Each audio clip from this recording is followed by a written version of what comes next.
అందరికీ నమస్కారం. ముఖ్యంగా చాలా రోజుల నుంచి చెప్పాలనుకుంటున్నాను. నా మనసులో మాట ఇవాళ చెప్పేస్తా. ఏడే నాగేంద్ర బాబు వెళ్ళిపోయాడా? మీడియా మిత్రులంటే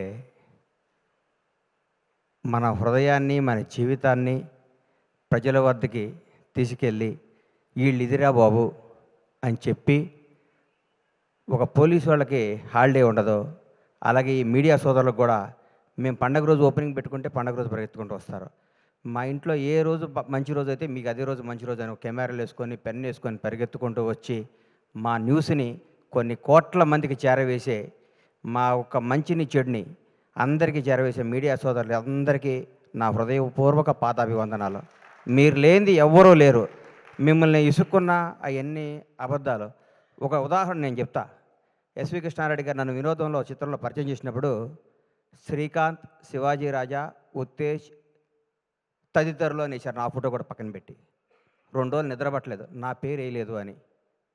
ఆ టెన్షన్, ఆ బాధ ఎప్పటికీ మర్చిపోలేను. అంటే ఆ రోజు గణేష్ అని రాస్తే ఎంత బాగుండేది అని ఫీల్ అయ్యాను నేను.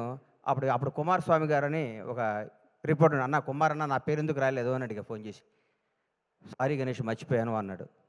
మీరు మా మీద కోపం ఒక్కరోజు పెన్ డౌన్ చేస్తే మాకు వణుకుతాయి కింద. మీ పవర్ అది, మీ గొప్పతనం అది. మీ అన్నీ మర్చిపోతారు. మేము మామూలు అసిస్టెంట్ డైరెక్టర్లుగా, చిన్న చిన్న ప్రొడక్షన్ మేనేజర్లుగా మాతో ఫ్రెండ్షిప్ చేసి మా స్థాయి పెరిగినప్పుడు కూడా మాకు అదే విధంగా గౌరవించే మీ అందరికీ మీ రుణం తీర్చుకోలేంది, మీ విలువ మేము వెలకట్టలేంది. ఎప్పుడు మీడియా సపోర్ట్ మా ఇండస్ట్రీ మీద ఉండాలి, మా నిర్మాతల మీద ఉండాలి. మేము తీసిన సినిమాని మీరు జనం దగ్గర తీసుకెళ్ళడానికి మీరు వారధై, అంబిక అగరబత్తి లాగా భక్తుడికి భగవంతునికి లాగా సినిమాకి జనానికి మధ్య నుండి వారధులు మీరు, సారథులు మీరు. ఎప్పుడు మీ మీ చల్లని చూపు మా సినిమాపై ఉండాలి. మా నిర్మాత శ్రేయస్సు కోరుకుని మీ అందరికీ మా హృదయపూర్వక కృతజ్ఞతలు. తెలుసు కదా, చిరంజీవి గారు స్వయం కృషి చేస్తాడు, ముఠా మేస్త్రి చేశారు. వెంకటేష్ బాబు బొబ్బిల్ రాజా చేశాడు, చంటి చేశాడు. నాగార్జున గీతాంజలి చేశాడు, శివ చేశాడు. సిద్ధు జొన్నలగడ్డ డీజే టిల్లు చేశాడు, తెలుసు కదా చేశాడు. ఇరగ్గొట్టేశాడు సిద్ధు. జోష్ సినిమాలో ఏ అడ్రస్సు లేకుండా, ఏ కేరఫ్ లేకుండా, ఏ బ్యాక్గ్రౌండ్ లేకుండా, ముందు ఎవడో వెనకెవడో లేకుండా నేను నటుడిని అవుదామని ఇండస్ట్రీకి వచ్చి జోష్ సినిమాలో చిన్న వేషం కోసం తప్పించి సిద్ధు ఈ సినిమా తర్వాత నేను చెప్తున్నాను, డైరెక్ట్గా రవితేజకి ఆల్టర్నేటివ్ ఎవరా అనుకున్నాను. రవితేజకి ఆల్టర్నేటివ్ అవుతావు సిద్ధు. నిజంగా చెప్తున్నాను. నువ్వు రాబోయే 20 ఏళ్ళు నువ్వు ఇదే క్యారెక్టరైజేషన్తో ముందుకు వెళ్ళిపోతావు. ఈ మధ్య కుర్రాళ్ళ నిన్ను కానీ, తేజ సజ్జాను కానీ మిమ్మల్ని అందరూ చూస్తుంటే ముచ్చటేస్తుంది. కొత్త జనరేషన్ అదిరిపోద్దురా ఈసారి. ఈ కుర్రాళ్ళందరూ 20 ఏళ్ళు, 2 దశాబ్దాల పాటు మీరు ఇండస్ట్రీని అద్భుతమైన సినిమాలు ఇవ్వడానికి పుట్టిన స్టార్ కిడ్స్ మీరు అందరూ. మీ అందరిని చూస్తుంటే ముచ్చటేస్తుంది. నువ్వు ఎన్నుకున్న కథ. నేనైతే నిర్మాతగా ఈ సినిమా నేను తీయను. హ్యాట్స్ ఆఫ్ టు విశ్వ గారు. దమ్ము కావాలి సినిమా తీయడానికి. నీరజ ఈ అమ్మాయి ఫస్ట్, ఎందుకంటే కోనాగారి చెల్లి అయితే నాకు చెల్లెలే. ఎందుకంటే నా భాషా సినిమాలో నా అమ్మాయి ఇండస్ట్రీకి రావడం జరిగింది. ఆ సినిమా నేను నిర్మాతని. ఆ సినిమా వస్తే కోనాగారిని అడిగా, ఏంటి కోనాగారు అంటే, మా చెల్లెలు అన్న అమెరికా నుంచి వచ్చింది. ఈ అమ్మకు వీళ్ళ నాన్న వీళ్ళ ఫ్యామిలీ ఏంది, ఈ అమ్మాయి ఇండస్ట్రీలో ఏంటనుకున్నా. ఆ అమ్మాయికి ఉన్న ఫ్యాషను, ఆ అమ్మాయికి ఉన్న టేస్ట్, ఆ రోజుల్లోనే ఆతృత, తపన, ఈ డ్రెస్ అయితే బాగుంటుంది. ఒక 10 రోజుల్లోనే కాజల్కి బెస్ట్ బడ్డీ అయిపోయింది. కట్ చేస్తే ఇండస్ట్రీ హీరోయిన్లు అందరూ ఈ అమ్మాయి చుట్టూ తిరిగారు. ఆ అమ్మాయి ఎంత మేధావో, ఎంత ముదురో అప్పుడే చూసుకున్నా. అందరినీ తన వాళ్ళని చేసుకొని లౌకికంగా. ఆ అమ్మాయి ఫ్యామిలీ బ్యాక్గ్రౌండ్ వాళ్ళది ఎంత పెద్ద ఫ్యామిలీ, ఎంత పెద్ద కథ. ఆ అమ్మాయి గోల్డ్ స్పూన్లో పుట్టి కూడా తన అందరిలో డౌన్ టు ఎర్త్ ఉండి, అందరినీ ఆలోచించుకుంటూ, అందరినీ కలుస్తూ, ఆప్యాయంగా ముందుకెళ్ళిపోతూ ఒక డైరెక్టర్ అవ్వటం అంటే మాటలు కాదు ఈ రోజుల్లో. హ్యాట్స్ ఆఫ్ నీరు. నిజంగా రియల్ నిన్ను చూస్తే చాలా గర్వపడ్డా నేను. నిజంగా చాలా గర్వపడ్డా. సిద్ధు జొన్నలగడ్డ గురించి చెప్తున్నా. సిద్ధు, నువ్వు రూల్ చేస్తావు ఇండస్ట్రీని. నిజంగా చెప్తున్నా. నువ్వు ఎన్నుకున్న డైలాగ్ డీజేటీలు ఇప్పుడు కోనా గారు చెప్పారు కదా, నేను కూడా నువ్వు వన్ డే వండర్ అనుకున్నా. బై గాడ్ చెప్తున్నా. ఈ అబ్బాయి మామూలుగా ఆ సినిమా కొట్టాడురా, అన్నిటికీ ఏం తమాషానా, ఏం డాడీ అక్కడేళ్ళు ఇక్కడేళ్ళు అంటాడు, ఇది అయిపోద్దురా, ఇది బోరు కొట్టేస్తుంది అనుకున్నా. ఒక్కసారి ఒక ఫేస్ టర్న్ ఇచ్చావు కదా, ఈ కొత్త షేడ్ చూసావు కదా, నువ్వు యాక్టర్, నువ్వు real actor, great actor, wonderful actor.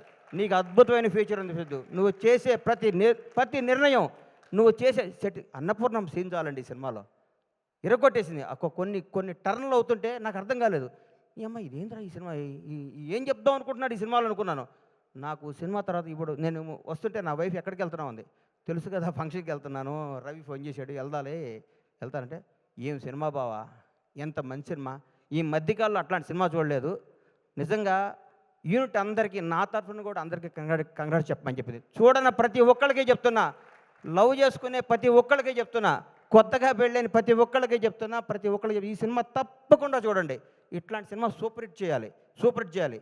ఈ మధ్యకాలంలోనే వరుసగా మా విశ్వ గారు అమెరికా నుంచి టక్కేసుకొని వచ్చాడు, ఏం సినిమా తీస్తాడు అనుకున్న మా అందరికి కూడా వణుకు పుట్టిస్తున్న విశ్వ గారికి నిజంగా చెప్తున్నా, మిరాయ్ బ్లాక్ బాస్టర్. ఈ హీరోని పెట్టుకుని అంత బడ్జెట్తో సినిమా తీయడం అంత ధైర్యం కావాలి సార్, బ్లాక్ బాస్టర్ కావాలి సార్, జనాన్ని నమ్మటం కావాలి. మీరు కథను నమ్మి సినిమాలు తీస్తున్నారు సార్, అదే మీ సక్సెస్ విశ్వ గారు. నిజంగా యువర్ రియల్లీ గ్రేట్. మీరు మా తోటి నిర్మాత అవటం గర్వంగా ఉంది. అట్లాగే మా తమ్ముడు ఎస్కేని ఇప్పుడే చెప్పాడు, అన్నా నువ్వు రా అన్నా అని.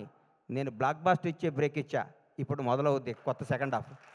టెంపర్ లాంటి బ్లాక్ బాస్టర్ ఇచ్చి ఫ్లాప్తో నేను బ్రేక్ ఇలా బ్లాక్ బాస్టర్తో బ్రేక్ ఇచ్చా, ఇక మొదలవుద్ది సినిమా అని నేను చెప్తూ, మీ అందరికీ చెప్తూ, మీ ఆశీస్సులు కోరుకుంటూ, ఇంత సూపర్ హిట్ సినిమాలో యాక్ట్ చేసిన టీం అందరికీ, మన హర్ష కొద్దిగా లావు తగ్గేటువంటి పేరు మర్చిపోయాం అనుకోబాక, హర్షకి అందరికీ కూడా ఆల్ ది బెస్ట్ చెప్తూ, ఇట్లాంటి బ్లాక్ బాస్టర్ సినిమాలు ఇంకా ఎన్నో తీయాలని మనస్ఫూర్తిగా పీపుల్స్ మీడియా అధినేత మా విశ్వ గారిని విష్ చేస్తూ, ఈ అవకాశం ఇచ్చిన మీ అందరికీ నా హృదయపూర్వక కృతజ్ఞత తెలియజేసుకుంటూ సెలవు తీసుకుంటున్నాను. Thank you sir. శశి, నువ్వు ఏ సినిమా పట్టుకున్నా ఈ మధ్య బ్లాక్ బాస్టర్ అవుతుంది. ఈ మధ్య నువ్వు ప్రతి ఆడియో ఫంక్షన్కి వచ్చి నువ్వు మాట్లాడుతుంటే నేను చూస్తే ముచ్చటేస్తుంది శశి. కాకర్ల శ్యామ్ గారు మీ అందరికి కూడా ఆల్ ది బెస్ట్ చెప్తూ ధన్యవాదాలు తీసుకోండి. Thank you. For more videos like this, subscribe Big TV channel.